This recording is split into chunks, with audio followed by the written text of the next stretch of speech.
अस्सलाम वालेकुम और मेहरबानी है आजकल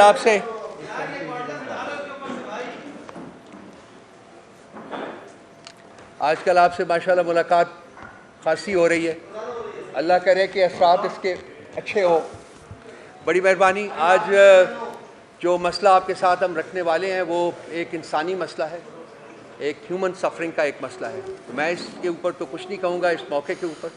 मैं I would request Ali Mohammad Khan sahab जो कि हमारी प्रिजनर्स कमेटी के हेड हैं, उनको लीड कर रहे हैं और सिटिंग MNA हैं, तो ये आपको एक ब्रीफ देंगे। उसके बाद हम चाहेंगे कि कुछ जो लोग हैं जो कि एक्चुअली सफ़र कर रहे हैं वो कुछ आपसे शेयर करें कुछ अपने, और अगर उसके बाद कोई सवालात आपकी तरफ से हुए तो उसका हम इंशाअल्लाह ताला जवाब दे देंगे। अली आपकी ओवर। जी बिस्मिल्लाहिर्रहमानिर्रहीम। बिस्मिल्लाहिर्रहमानिर्रहीम। अल्लाहुम्मा सल्लि व सल्लिम व बारिक अला सय्यिदिना मुहम्मद व अला आलि मोहम्मद। तमाम मीडिया के दोस्तों का शुक्रिया। इस वक्त हम उन ख़ानदानों के साथ यहाँ पे बैठे हैं जिनके रिश्तेदारों को 9 मई के हवाले से मुख्तलिफ़ केसेस में मिलिट्री ट्रायल्स में सोबतों का सामना है। तकरीबन 1 साल होने को है कि किसी का बेटा, किसी का भाई, किसी के वालिद, किसी के शौहर जो उनके घरों के नान नफ़क़ा कमाने वाले लोग थे वो इस वक्त ज़ेर हिरासत हैं।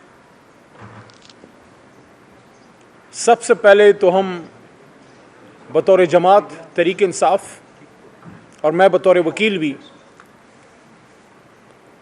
और तमाम वकला की कम्युनिटीज़ जितने भी हैं उनका ताल्लुक़ जिस भी सियासी जमात से हो, इस बात पे एक इत्तेफाक पाया जाता है पूरे पाकिस्तान में कि सिविलियंस का मिलिट्री ट्रायल नहीं होना चाहिए। सिविलियंस को सिविल कोर्ट्स में जो आम अदालतें हैं वहाँ पे ट्रायल किया जाना चाहिए ताकि वहाँ पे उनको पूरा मौका मिले अपनी बेगुनाही साबित करने का, या हुकूमत फिर उनके ख़िलाफ़ जो भी सबूत लाना चाहती है।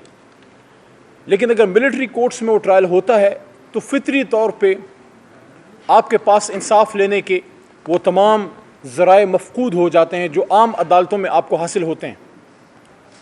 इस वजह से तहरीक इंसाफ बतौर जमात ये समझती है कि फ़ौरी तौर पे ये केसेस मिलिट्री कोर्ट से, जहाँ पे बहुत सौ के चल गए हैं ये केसेस, तकरीबन अबू ज़र साहब बैठे हैं, बैरिस्टर साहब और फैमिलीज़ भी बैठी हैं, तो वो आपको बताएंगे तकरीबन सारे केसेस शायद कंप्लीट हो गए हैं, ख़त्म हो गए हैं। लेकिन होना ये चाहिए था कि ये सिविल कोर्ट्स में आम अदालतों में होते, और अब भी हम अदालतों से इस्तदा करते हैं सुप्रीम कोर्ट ऑफ पाकिस्तान से कि उसका लार्जर बेंच बने। आज उसमें केस था, आज फैमिलीज़ आई हुई थी, पिछली पेशी पे भी आई हुई थी, और वहाँ पे मुद्दा हमारा ये है इन फैमिलीज़ का कि एक बड़ा बेंच बने जो इस पर फैसला करे कि क्या इन फैमिलीज़ का ये जो प्रिजनर्स हैं इनके केसेस मिलिट्री कोर्ट्स में होने चाहिए थे, ये तो आम अदालतों में होनी चाहिए क्योंकि सिविलियन है। दहशतगर्दों से, दहशतगर्दी से ना हमारी कोई हमदर्दी, ना हमारा कोई ताल्लुक़ है, ना किसी पाकिस्तानी की कोई हमदर्दी है। लेकिन ये फैमिलीज़ खुदा न खास्ता दहशतगर्द नहीं है, या आपकी तरह मेरी तरह आम पाकिस्तानी हैं और हमारी और आपकी हमदर्दी के ये मुस्तहिक हैं। जहाँ रियासत माँ की तरह होती है और तनबीह करती है, वहाँ वो प्यार और मोहब्बत से भी काम लेती हैं। माजी में बहुत वो लोग जो रियासत के ख़िलाफ़ बंदूक उठाए के मैदान में आए और लड़े रियासत से, उनसे भी रियासत ने बात की और बहुत से लोग मेन फ्रेम में आए। ये तो फिर इस कौम के बच्चे हैं, लाहौर के रहने वाले हैं, गुजरावाले के रहने वाले हैं, मुल्तान के रहने वाले हैं, कुछ पख्तूनख्वा के कुछ इलाकों से, कुछ सिंध से होंगे, कुछ बलूचिस्तान से शायद हो।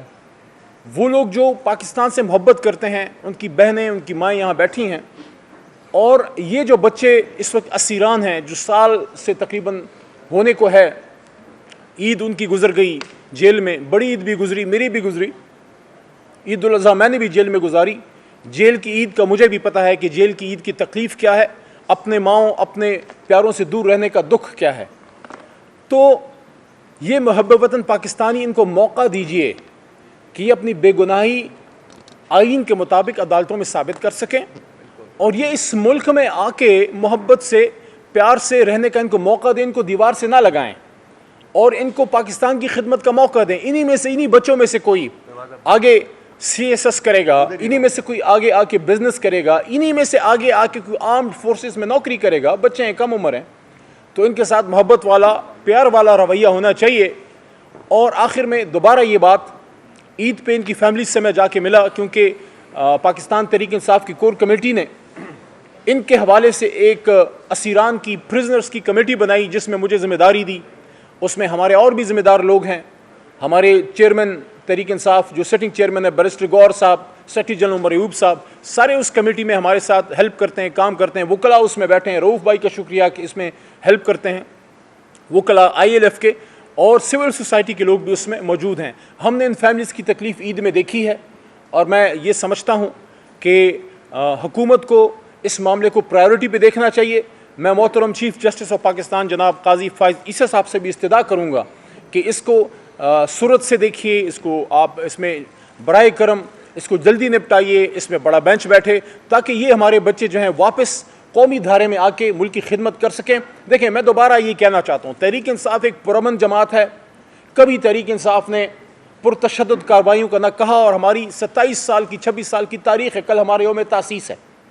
इमरान खान साहब वो आदमी जिसने हमेशा पुरअमन एहतजाज की बात की। 9 मई को भी हमने एक पुरअमन एहतजाज किया, कभी पार्टी ने किसी को पुरतशद्दुद होने का नहीं कहा।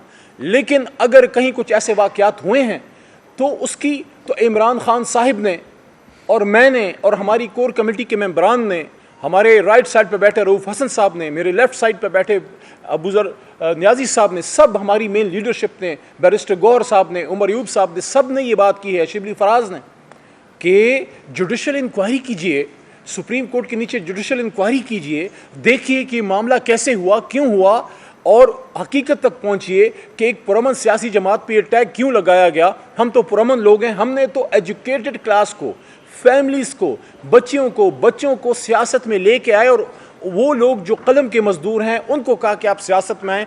पाकिस्तान में अगर कोई पुरतशद्दुद हो सकता है, कोई हो सकता है, इमरान खान या तहरीक इंसाफ कभी भी नहीं। तो इसलिए इन फैमिलीज़ के साथ हमदर्दी कीजिए, इनके मसाइल के हल पे गौर कीजिए। ये पाकिस्तानी हैं और ये आपकी और मेरी तवज्जो के मुस्तहिक हैं और उसके इंतज़ार में हैं। दोबारा चीफ जस्टिस ऑफ पाकिस्तान से दरख्वास्त है बसद एहतराम कि ये जो आज केस हियरिंग हुई है, हम आपका एहतराम करते हैं, लेकिन तवक्को भी आप ही से करते हैं, क्योंकि बाकी इदारों से अब शायद तवक्को मफकूद होती जा रही है। सिर्फ सुप्रीम कोर्ट ही वो एक इदारा रह गया है, इसलिए हम आपके साथ मजबूत खड़े हुए।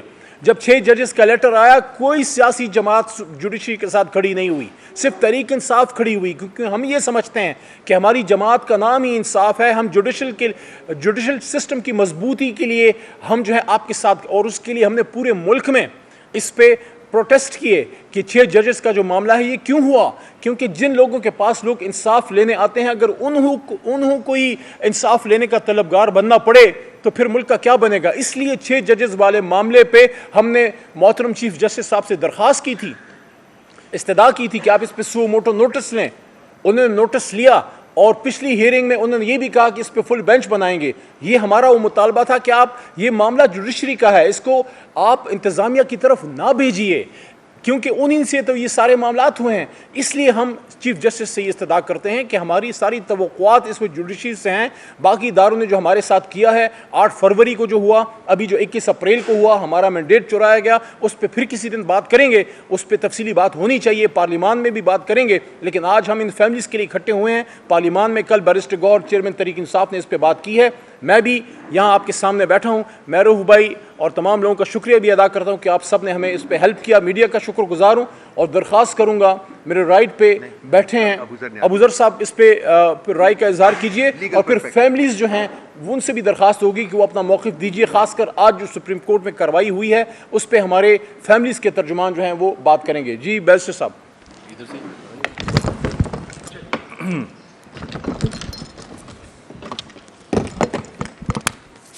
देखिए, सबसे पहली बात यह है कि पाकिस्तान तहरीक इंसाफ का बिल्कुल कैटेगोरिकल मौक़िफ़ ये है कि जो मिलिट्री कोर्ट है वो अनकॉन्स्टिट्यूशनल है। अब हम क्यों कहते हैं ये अनकॉन्स्टिट्यूशनल है?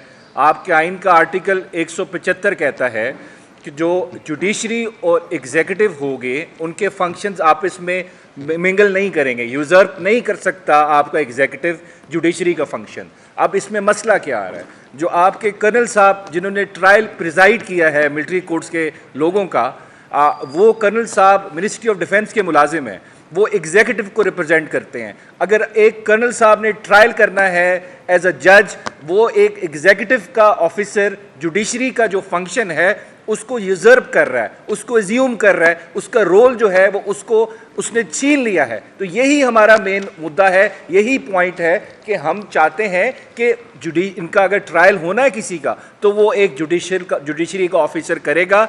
ये हमारे आइन के अंदर लिखा हुआ है, सेपरेशन ऑफ पावर प्रिंसिपल हमने अपहोल्ड करना है। अब सेपरेशन ऑफ पावर प्रिंसिपल क्या कहता है? जुडिशरी का वो काम है कि लोगों के फैसले करना, एग्जीक्यूटिव का काम है लॉ को इन्फोर्स करना, पार्लियामेंट का काम है लॉ को बनाना। लेकिन अगर कोई इदारा किसी और इदारे का काम करना शुरू कर देगा तो मुल्क में कॉन्स्टिट्यूशनल क्योस आ जाएगा, कॉन्स्टिट्यूशनल डेडलॉक आएगा। यही वजह है कि इन लोगों के जो ट्रायल्स हुए हैं वो किस तरह हुए हैं।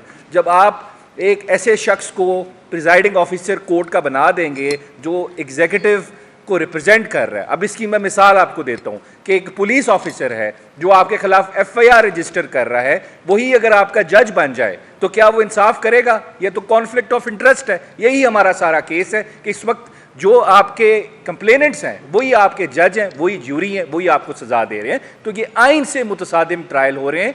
यही सुप्रीम कोर्ट ऑफ पाकिस्तान के जो 5 जजेस ने ओरिजिनल जजमेंट दी थी, यही कहा था ये आपके आर्टिकल 175 की वायलेशन में मिलिट्री कोर्ट बना है जहां पे सिविलियंस का ट्रायल हो रहा है, और आर्टिकल 10 ने जो राइट टू फेयर ट्रायल कहता है किसी भी क्रिमिनल लायबिलिटी डिटर्मिन करनी अगर आपने तो फेयर ट्रायल से होगी, उसको पूरा मौका दिया जाएगा। अब यहां पे क्या हुआ, यहां पे 4 दिन के अंदर ट्रायल खत्म हुआ। यहां पे हमारे कप्तान इमरान खान साहब का ट्रायल हुआ, जेल में सीक्रेट ट्रायल हुआ, शैम ट्रायल हुआ, लेकिन उसको भी 4-4 महीने लग गए 12-12 घंटे की हियरिंग करने के लिए। वो भी हम ट्रायल नहीं मानते क्योंकि वो शैम ट्रायल था। लेकिन यहाँ पे तो 4 दिन के अंदर ट्रायल इन्होंने ख़त्म किया। तो उसकी कितनी कॉन्स्टिट्यूशनल या उसकी लीगैलिटी कितने हद तक ठीक होगी? आप किस तरह कह सकते हैं कि ये इनका ट्रायल जो हुआ ये फेयर ट्रायल हुआ है? ये हमारा मेन पॉइंट है। दूसरी बात इसमें देखें, आपको याद होगा 21वीं और 22वीं तरमीम आई थी आपके आइन के अंदर। वो क्यों आई थी? वो सिर्फ इस वजह से आई थी कि आपने तहरीक तालिबान पाकिस्तान के लोग और बाकी टेररिस्ट ऑर्गेनाइजेशन के लोगों को अगर ट्राई करना है मिलिट्री कोर्ट्स में तो आपको अपने आइन के अंदर तरमीम करनी पड़ेगी, और वो तरमीम खत्म हो चुकी है क्योंकि उसके अंदर सनसेट क्लॉज था। तो अब मतलब कि आप एक पॉलिटिकल पार्टी के 20-20, 22-22 साल, किसी केसेस में तो 17 साल के लोग भी हैं, वो अभी कस्टडी में 18 साल के हुए हैं, आप उनका ट्रायल कर रहे हैं सिंपल कानून के तहत। लेकिन अगर आपने तालिबानों का ट्रायल करना था तहरीक तालिबान पाकिस्तान का, तो उनके लिए आपको आइन में तरमीम करनी पड़ी। दैट मीन्स जो आप अभी ट्रायल कर रहे हैं ये आपका गैर आइनी है, गैर कानूनी ट्रायल है। इसमें सबसे बड़ा देखें, 5 जजेस ने तो जजमेंट दे दी, और ये मैं अभी कह रहा हूँ, देखें जो जज करता है आपको, आपकी परफॉर्मेंस को, किसी भी बड़े ओहदे पे बैठे हुए शख्स को वो तारीख करती है, मौरख करती है। अभी हम जो मर्जी बोल दें, लेकिन 10 साल बाद, 15 साल बाद, 20 साल बाद अगर किसी को जज किया जाएगा, हमारे जो बड़े ओहदों पे लोग बैठे हुए हैं वो तारीख करेगी, और तारीख हमेशा न्यूट्रल होती है, कभी वो बायस नहीं होती। इस वक्त कोई शख्स नहीं कहता कि ज़ियाउल हक साहब बहुत बड़े लीडर थे, क्योंकि वो गासिब थे, उन्होंने मुल्क पर मार्शल लॉ इम्पोज किया था, लेकिन उनके ज़माने में कोई लफ्ज़ कोई शख्स बोल नहीं सकता था।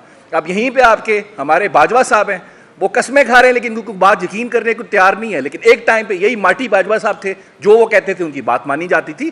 तो इस वजह से हमारे चीफ जस्टिस साहब की सबसे बड़ी रिस्पॉन्सिबिलिटी बनती है।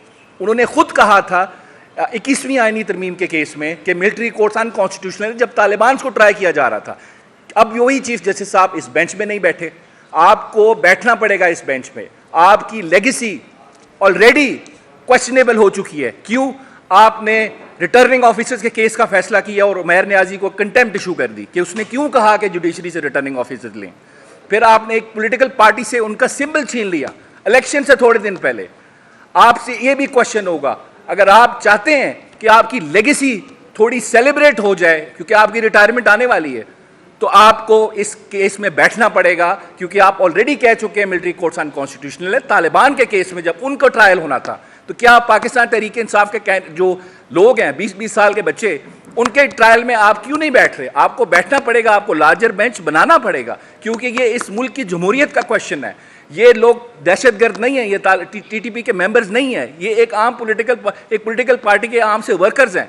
जिनके घरों की अगर ये फैमिलीज अभी आपको बताएंगी, उनकी जो स्टोरीज है, किसी के घर में डेथ हो चुकी है, किसी के घर के अंदर किसी को ब्रेन हैमरेज हो चुका है, क्यों? क्योंकि अपने बच्चों की तकलीफ बर्दाश्त नहीं कर सके। लेकिन हमारी जुडिशरी ने क्या किया, इन बच्चों को मिलिट्री कोर्ट्स के हवाले कर दिया, स्टे करके ओरिजिनल जजमेंट दे के। 5 जजेस, आयशा मलिक साहिबा, इजाजुल हसन साहिब, ज़ाहिर नकवी साहब, उसके अलावा जिया अफरीदी साहब, ये जो 5 जजेस थे, मैं आपको लिख के दे रहा हूँ, इसी जजमेंट की वजह से इनका नाम हिस्ट्री में, तारीख के सुनहरे हरूफ में लिखा जाएगा। लेकिन अगर किसी जज ने ये क्या फैसला किया कि ये मिलिट्री कोर्ट्स में इन सिविलियंस बच्चों का ट्रायल होगा, जो एक पॉलिटिकल पार्टी के लोग हैं, आम से लोग हैं, तो वो लोग, तारीख उनको कभी माफ़ नहीं करेगी। हम तो खैर इख्तलाफ कर सकते हैं, लड़ तो नहीं सकते, सड़कों पे जाके डंडे नहीं उठा सकते, जजेस से लड़ नहीं सकते कि आपने गलत किया, लेकिन तारीख आपको माफ़ नहीं करेगी। इस वजह से इस पर सोचें। अगर अच्छे अल्फाज में याद आपको जाते हैं, आपको लोग याद रखें, तो आपको इन मिलिट्री कोर्ट्स का अनकॉन्स्टिट्यूशनल डिक्लेयर करना पड़ेगा। Thank you. सिद्रा मुर्तज़ा साहिबा, ये बस ये सीट चेंज करनी पड़ेगी, सीट चेंज करनी पड़ेगी। इधर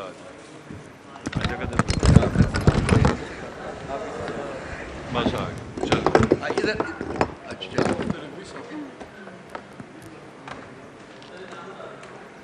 सिद्रा मुर्तज़ा, अपना तारुफ करा दीजिएगा प्लीज। मेरा नाम सिद्रा मुर्तज़ा है। अली रज़ा मेरे भाई हैं और 9 मई से वो मिलिट्री की कस्टडी में है। मिलिट्री की कस्टडी में तो नहीं कह सकती, पहले थाने में थे, उसके बाद जेल में, और उसके बाद एटीसी ने उन्हें मिलिट्री की कस्टडी में दे दिया था। एटीसी ने कहा था कि एटीसी ने जब इनको कस्टडी में दिया था तो उसके बाद इनके फ़ौरन ट्रायल शुरू हो गए थे। जिस तरह एक जज साहिबान ने कहा कि आप ट्रायल कर लें लेकिन आप जजमेंट नहीं पास कर सकते। अभी जो इन्होंने 20 लोगों को छोड़ा है उसमें इन्होंने जजमेंट भी पास किया है कि इनको 1-1 साल की सज़ा हुई है, मतलब उनकी जजमेंट आ चुकी है कि इनको 1-1 साल, मतलब उन्होंने सज़ा भी सुनाई है। हमारा सुप्रीम कोर्ट का काम था।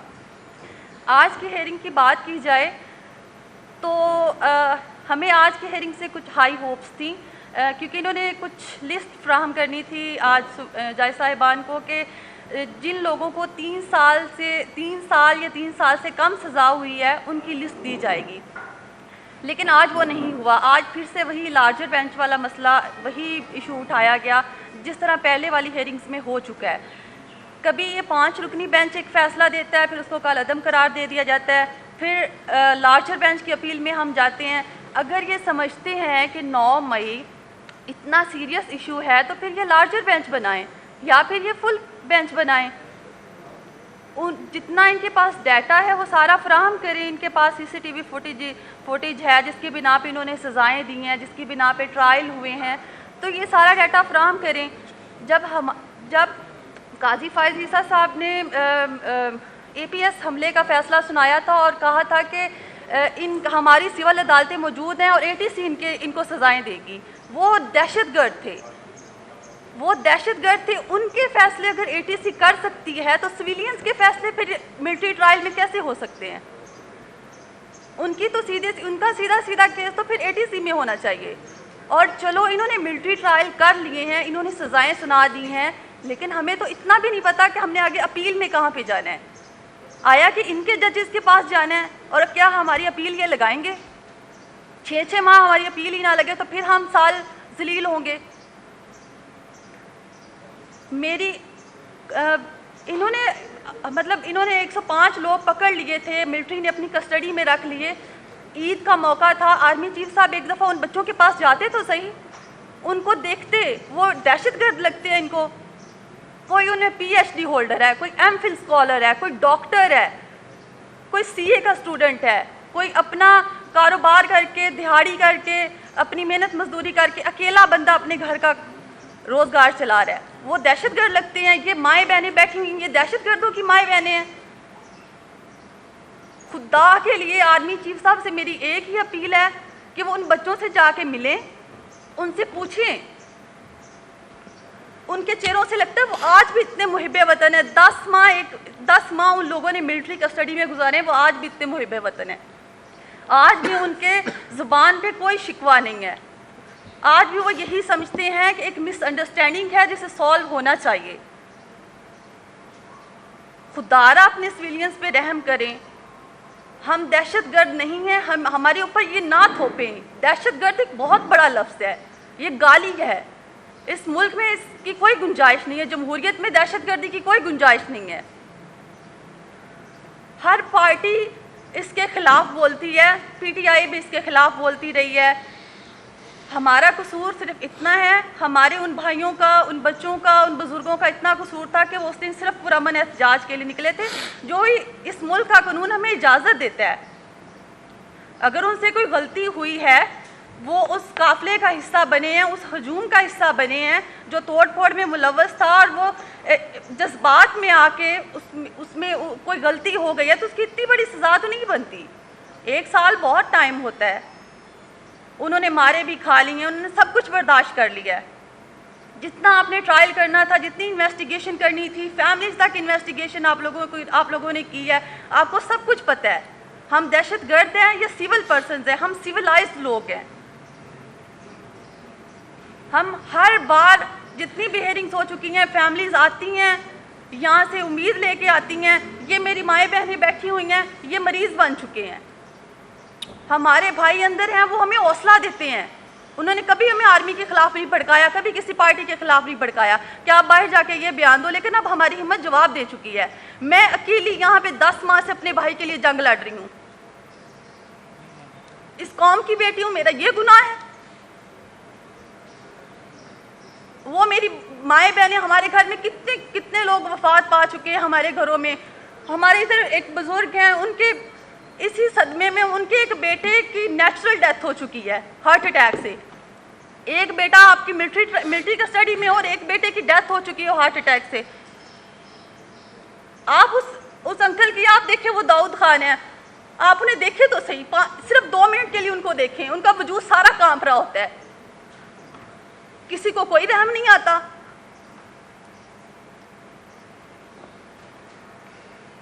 हम सिर्फ अपील कर सकते हैं, हमारा कोई शिकवा नहीं है। इन्होंने 9 मई की इन्वेस्टिगेशन करवानी है, नहीं करवानी है, हमारा इससे कोई लेना देना नहीं है। हमारे बच्चों को फ्री किया जाए, उनकी कोई सज़ा बनती है, उनको तरीके से सिविल कोर्ट्स में पेश किया जाए। हर माह हम धक्के खाते हैं, हर माह हम धक्के खाते हैं। हमारे बच्चों को हमारे सामने लाया जाता है, हथकड़ियाँ उनको लगी होती हैं, उनके मुंह पे काले कपड़े चढ़ाए होते हैं। क्या देखते हैं? हमारा खून जल जाता है उस टाइम। मेरी फिर भी अपील है, मेरा कोई शिकवा नहीं है, कोई कुछ भी नहीं है, ना हमारे शिकवों पे किसी ने कभी गौर किया है। मेरी अपील ये है चीफ जस्टिस साहब से भी, आर्मी चीफ साहब से, इन सब से, मीडिया वालों से भी कि काइंडली इसको अब उठाएंगे। इतना लाइट इशू नहीं है। 9 मई ये सुनते सुनते हमें 10 माह हो गए। इतना ही सीरियस इशू है तो इसके लिए लार्जर बेंच आप लोग क्यों नहीं बनाते हैं? फुल बेंच बनाए ना, उसकी बाकायदा तहकीक करवाएं, जो आपके पास डाटा है दें। किसी को फांसी की भी सज़ा मिलती है तो दें आप उन्हें, वो हक़ाइक़ तो सामने लेके आए कम अज़ कम।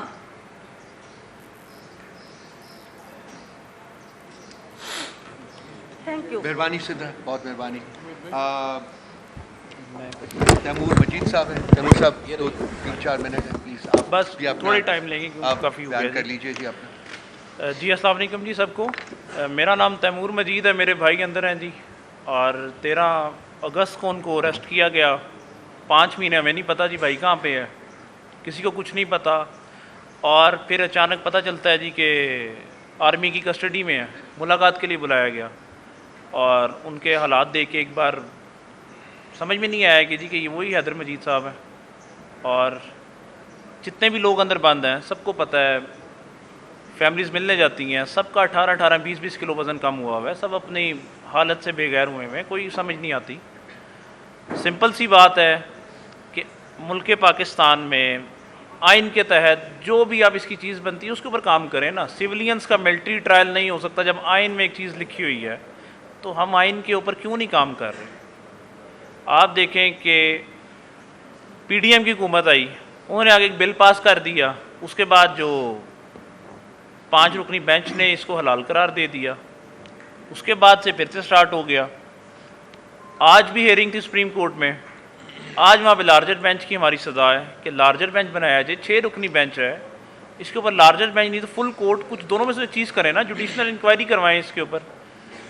हमारे बंदों की ना कोई तस्वीरें हैं, ट्रायल किया गया अंदर, मिलिट्री ट्रायल, लॉयर्स को सिर्फ एक वकील अंदर जाने दिया, कोई उसको चार्जशीट नहीं दिखाई, कोई कुछ नहीं दिखाया। अगर उनकी कोई चार्जशीट है उनको दिखाएं तो सही कि ऊपर उनके ऊपर क्या क्या तोड़ फोड़ कर रहे हैं, कहाँ पे पाए गए हैं। कोई तस्वीर नहीं है, कोई वीडियो नहीं है, कुछ भी उसके अंदर नज़र नहीं आ रहा, कोई प्रूफ तो दिखाएं। सिर्फ इस बिना पर कि इमरान खान के साथ एक सियासी लगाव हुआ है हमारा, इस बिना पर कि उनको अंदर बिठा लिया और मिलिट्री के वाले कर दिया। एहतजाज करने के ऊपर अगर मिलिट्री ट्रायल, क्या एहतजाज सिर्फ एक सड़क के ऊपर खड़े होके, हम तो लाहौर में उसको सड़क कहेंगे ना जी, हमें तो नहीं पता कि वो एक जो घर बताया जाता है जिनाह हाउस का गया, हमें तो उससे पहले नहीं पता कि जिनाह हाउस लाहौर में भी कोई है। कोर कमांडर हाउस के बाहर खड़े होके एक एहतजाज किया और उस एहतजाज के ये सज़ा दी गई कि सब बंदों को उठाया मिलिट्री के वाले कर दिया। अच्छा, मिलिट्री ट्रायल शुरू हो गया, आप देखें जनवरी में मिलिट्री ट्रायल स्टार्ट होते हैं, उनके कंप्लीट भी हो गए 4-4 दिन के अंदर, सिर्फ 4 दिन में उनके मिलिट्री ट्रायल कंप्लीट करके और सज़ा भी नहीं सुनाई। जनवरी से आज अप्रैल ख़त्म होने आ गया, लेकिन अभी तक किसी बंदे की चार्जशीट नहीं दे रहे हैं कि किसी को कितनी सज़ा दे रहे हैं, क्या नहीं दे रहे। लिहाजा सिंपल सी बात है, फैमिलीज़ के बस अब जो है ना उनके ऊपर हाथ हल्का रखें। बहुत जुल्म ज़्यादती हो गई, अंदर डॉक्टर्स मौजूद हैं, अंदर बैंकर्स मौजूद हैं, छोटी उम्रों के लड़के अंदर हैं। एक लड़का था अंदर, वो बेचारा अभी तो 18 साल का नहीं था, वो इनकी कस्टडी में रहते हुए 18 साल का हो गया। आप अंदर रिटायर्ड आर्मी के ऑफिशियल्स हैं और बहुत से लोग हैं, लॉयर्स हैं वहाँ पे अंदर, पढ़ा लिखा तबका है सारा। आप उनके ऊपर खुदारा रहम करें। अगर कोई उनसे किसी से कोई गलती हो भी गई है, एक एहतजाज कर लिया है, गलती हो गई है, मुल्क पाकिस्तान में एहतजाज कर लिया, गलती हो गई, तो उस गलती की अब इतनी लंबी भी सज़ा नहीं बनती है कि आप उनको ना फैमिली से मिलने दें। आपने उनको प्रिजनर राइट्स नहीं दिए हुए, उनको एक एक कमरे में बंद किया हुआ है, 1 हफ्ते के बाद उनको बाहर निकालते हैं। आप जेलों में भी तो लोग मौजूद हैं ना, जेलों में एक प्रिजनर्स राइट होते हैं, जेलों में लोगों को प्रिजनर्स राइट दिए जाते हैं। सुबह 8 बजे 9 बजे उनको निकालते हैं, मगरिब के टाइम बंद करते हैं, वो एक खुली फ़िज़ा में वहाँ पे घूमते हैं अंदर, एक कमरे में बंद कर करके उनको आप इमोशनली डैमेज दे रहे हैं, उनको मेंटली डैमेज दे रहे हैं।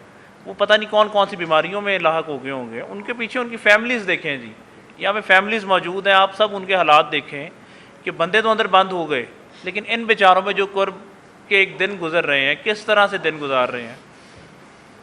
बड़ी ईद गुजरी पीछे, सब इंतज़ार में थे, नया नया काम था कि लोग वापस आएंगे। ईद गुजर गई, छोटी ईद आ गई, छोटी ईद पर लोग इंतज़ार करते रहे कि हमारे बच्चों को छोड़ेंगे, छोड़ा, उस पर भी कोई नहीं ऐसा मामला हुआ। तो लेकिन अब देखें कि बड़ी ईद फिर 1 महीने के बाद बड़ी ईद आ जाएगी। इसी में लोगों की ज़िंदगियाँ ख़त्म हो रही हैं, सब यंगस्टर्स हैं, उनके फ्यूचर्स हैं आगे। खुदारा आप सबसे यही अपील आपके सामने की जा रही है, चीफ जस्टिस साहब इसके ऊपर जुडिशल इंक्वायरी करवाएं। अगर कोई सज़ा का मुस्तहिक है तो उसको सज़ा सुनाएं, लेकिन मिलिट्री के थ्रू नहीं, जो एक सिविलियंस का काम होता है उसके थ्रू जुडिशल इंक्वायरी कराएं, फुल कोर्ट बनाएं, लार्जर बेंच बनाएं। वो इसके ऊपर जो सज़ा देते हैं, केस सुनते हैं, हमें मंजूर है, लेकिन ये तो नहीं कि ना आप चार्जशीट दें, ना लॉयर्स को कोई चीज़ दिखाएं और एक 4 दीवारी में बंद रहकर उनको आप सज़ा सुना दें, और सज़ा भी अभी तक नहीं सुना रहे, पर इल्ज़ाम लगा दें। ऐसा नहीं होगा। लिहाजा आपकी मेहरबानी, आपके साथ आपके सामने बैठ के पुरज़ोर अपील है कि चीफ जस्टिस साहब इसके ऊपर लार्जर बेंच बनाएं, जुडिशल इंक्वायरी करवाएं और इसको जो शफाफ तहकीकात है वो करें और जिसके ऊपर जो चीज़ें हैं वो सामने लाई जाएँ। शुक्रिया जी। हाफिज़ इमरान साहब हैं जो बात करना चाह रहे हैं। हाफिज़ साहब आप आगे आ इमरान आ जाइए, जाए इधर। बैठिए। हाँ, आगे हाफिज़ इमरान साहब भी फैमिली मेम्बर हैं। अस्सलाम वालेकुम जी, मेरा नाम हाफिज़ मोहम्मद इमरान है। ऊंचा बोलें। मैं मुदस्सिर हफीज़ का भाई हूँ। मेरा भाई तकरीबन कोई 10 महीने से मिलिट्री कस्टडी में है इस वक्त। मैं राजनपुर के इलाके से आया हूँ। मैं दूसरी मरतबा आ रहा हूँ और किडनी ट्रांसप्लांटेड हूँ मैं, और मेरा भाई भी अनफिट है मेडिकली तौर पे। तो शुरू में तो हमें 2-3 महीने पता ही नहीं चला था, जब हमें तो ये तो पता नहीं था कि वो कहाँ पे चला गया। अचानक से मेरा ट्रांसप्लांट SIUT में हुआ था और उस वक्त मेरे भाई से रब्ता था, तो अचानक से उनका गायब हो जाना। फिर मेरे वालिद हार्ट अटैक के मर्ज़ में 2 दफ़ा उनको हार्ट अटैक हुआ है, डायबिटिक भी हैं वो, और मेरी वालदा भी डायबिटिक हैं। हम मेंटली तौर पे बहुत डिस्टर्ब हो चुके हैं। हमारी खुदारा अपील है आर्मी चीफ साहब से और चीफ जस्टिस ऑफ पाकिस्तान से कि हम आपके पास उम्मीद लेके आते हैं और ऐसे ही चले जाते हैं कि हमें फिर इतना तकलीफ़ होती है। मेरे वाले साहब ने अभी मुझे इतना दुआएं दी, मुझे कहा कि बेटा आप सुरखरू होके आओगे, मेरा दिल मानता है, लेकिन मैं अब क्या उनको जवाब दूंगा जाके। यकीन करें कि हमारे हालात ऐसे हो गए हैं कि हम ना रो सकते हैं ना किसी को कोई चीज़ बयान कर सकते हैं। हमारे केसेस सुने, हम आपसे अपील करने के लिए आए हैं। आप मीडिया वालों से दरख्वास्त है कि आप हमारी आवाज़ को बुलंद करें। हम कोई दहशतगर्द नहीं, हम पाकिस्तानी आइडेंटिटी कार्ड रखते हैं। मेरा भाई सैलाब ज़दगान के इलाके में रेस्क्यू इदारे गवाह हैं, 2010 में हो गया। अभी रिसेंटली राजनपुर में आपने सुना होगा सैलाब बहुत आते हैं, और अल खिदमत फाउंडेशन वाले गवाह हैं। वो बंदा अकेला यहाँ राजनपुर से पैसे सारे इकट्ठे करके वहाँ पे लोगों के लिए सर्व करता रहा है। उसने हमेशा से पाकिस्तान की खिदमत की है। 8 साल वो पाकिस्तान आर्मी में सर्व करके गया है। तो हम आपसे अपील करते हैं, आर्मी चीफ साहब से अपील करते हैं कि हमारी बात को सुने, खुदारा हमें दीवार के साथ मत लगाएं। जज़ाकल्लाह। क्वेश्चन तो नहीं आ रहा, एक सेकंड कंक्लूड कर लें।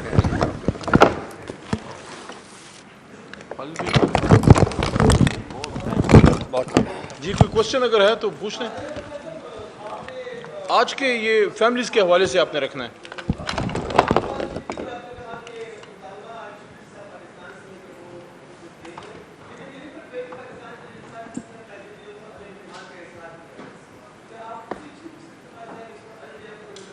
देखिए मैं आपकी बात समझ गया हूँ। मैं इसका ब्रीफ जवाब दूंगा क्योंकि आज फोकस इन फैमिलीज़ पे हमारी माएँ बहनें हैं। और अभी जो हाफिज़ बात कर रहे थे और हमारी बहन जब बात कर रही थी, मेरा भी एक बेटा है और वो भी कोई अब 18-19 साल का है।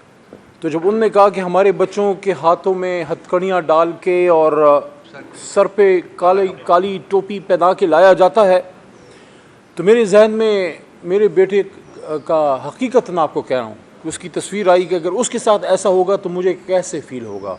मैं ख़ुद तो ये फ़ील कर चुका हूँ इसी काले कोट में, मेरे अपने मर्दान में, जिसने मेरे सर पे इज़्ज़त का ताज रखे इस्लामाबाद भेजा था एज एन इलेक्टेड पार्लियामेंटेरियन।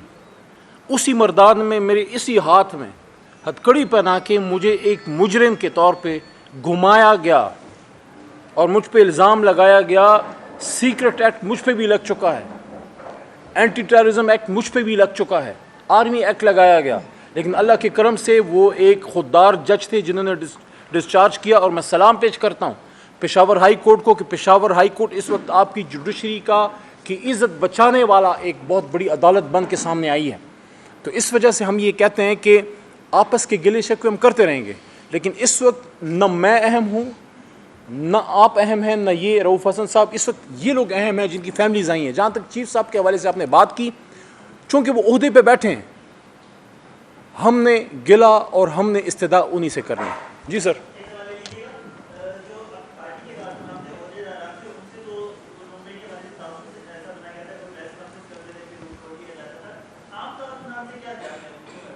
देखिए मैं इस पे आपको अर्ज़ करूं, बस एक आप इसको अना की जंग कह लें।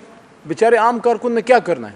और मैंने जब मेरा दहशतगर्दी का केस अदालत से ख़त्म हुआ, फिर मैं अपनी बात करके आपके सवाल का जवाब देना चाहता हूँ।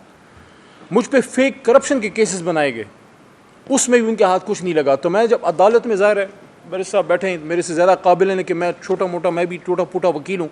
मैंने वहाँ अदालत में ये आर्गूमेंट्स दिए कि अगर एक ही जुर्म में 2 बंदे कैद हैं और एक बंदा प्रेस कॉन्फ्रेंस करके निकल गया है, तो ये किस कानून के तहत है? क्या प्रेस कॉन्फ्रेंस के ज़रिए वो सारे चार्जेस ड्रॉप हो गए हैं? और अगर प्रेस कॉन्फ्रेंस करके आपके जुर्म माफ़ हो सकते हैं, तो ये तो फिर ह्यूमन राइट्स की खिलाफ वर्जी है। जो हज़ारों लोग जेलों में बैठे हैं उनको भी प्रेस कॉन्फ्रेंस का हक आप दें ताकि उनके भी जो है वो जुर्म माफ़ हो सकें। देखिए इस तरह नहीं होता, रियासत इस तरह नहीं चलती, बनाना रिपब्लिक चलती है। रियासत चलती है कानून पे, जिसमें किसी टॉप ब्यूरोक्रेट का, किसी बड़े लीडर का, किसी जनरल का बेटा और आम टैक्सी ड्राइवर का बेटा, उसको कानून में तो हकूक़ एक हैं, लेकिन उसको क्या इम्प्लीमेंट हम कर पाते हैं? नहीं कर पाते। यही जंग है इमरान खान की। जो जेल में बैठा है इमरान खान, वो अपने लिए नहीं बैठा, वो आपके और हमारे इन बच्चों के लिए बैठा है कि वो ये कह रहा है कि नहीं, इस मुल्क में 2 नहीं 1 कानून होगा और वो अप्लाई भी होगा। शुक्रिया। Thank you.